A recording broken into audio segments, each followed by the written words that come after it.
یوم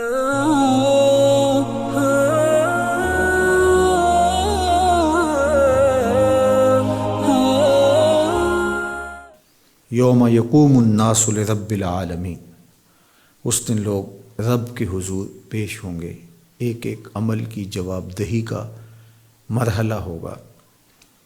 سورج آگ اگل رہا ہے، زمین تانبے کی ہے، ابدان سے نکلتی گرمی، شرمندگی کا احساس، اللہ کے حضور پیشی، اور ایک طویل ترین لمبا دن، اور لوگ اس دار و گیر کے عالم میں، اس سخت گرمی کی شدت میں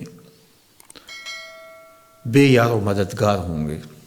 اور پھر مزید یہ وَجِیَ یَوْمَئِذٍ بِجَہَنَّمَ، اس دن جہنم کو بھی لایا جائے گا۔ تو یہ کتنا دردناک لمحہ ہوگا۔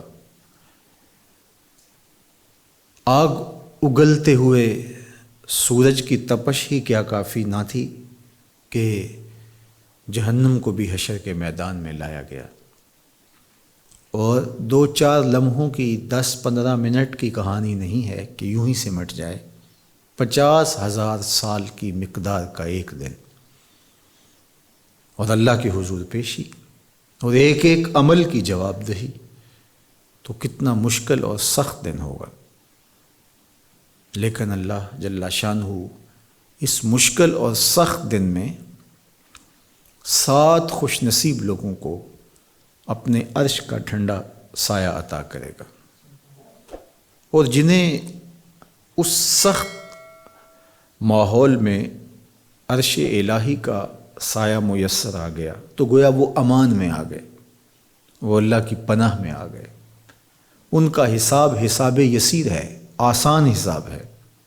وہ خوش نصیب کون ہیں؟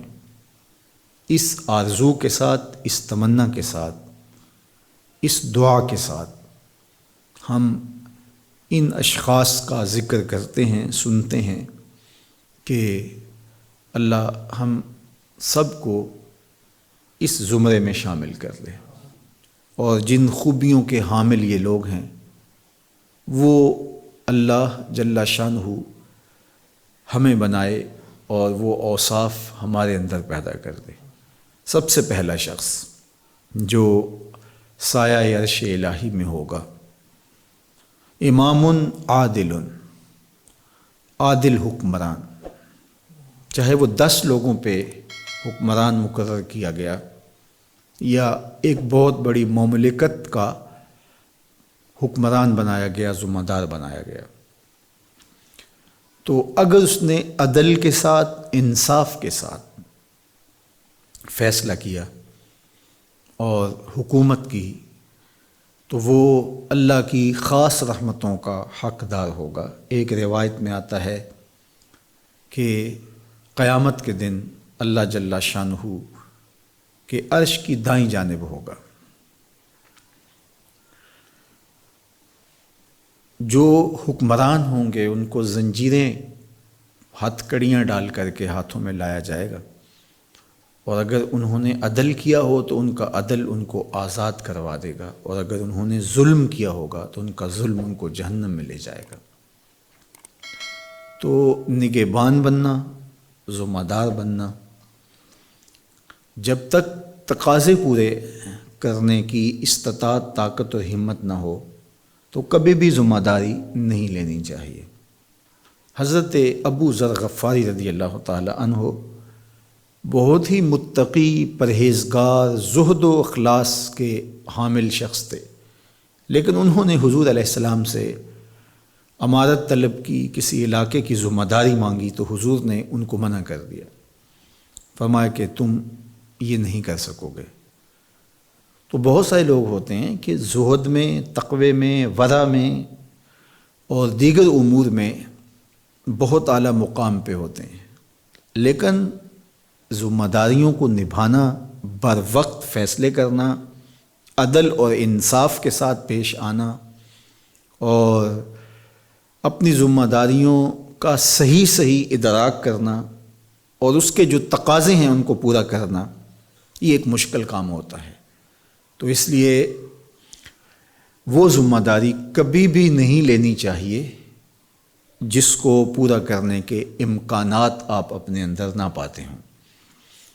تو حکمرانی تخت و تاج کی ہو یا مخصوص لوگوں پر مجھے اور آپ کو مقرر کیا گیا ہو، تو ہمیں اس سے قبل سوچ سمجھ کے ذمہ داری حاصل کرنی چاہیے۔ اپنے عہدے کا حلف اٹھانے سے قبل یہ سوچنا چاہیے کہ عہدے کا حلف حرف حرف میری ذمہ داری ہے، ورنہ یہ عہدہ میرے لیے گلے کا طوق بن جائے گا، میرے گلے کی پھانس بن جائے گی اور حشر کے دن جہنم میں لے جانے کا ذریعہ ہو جائے گا۔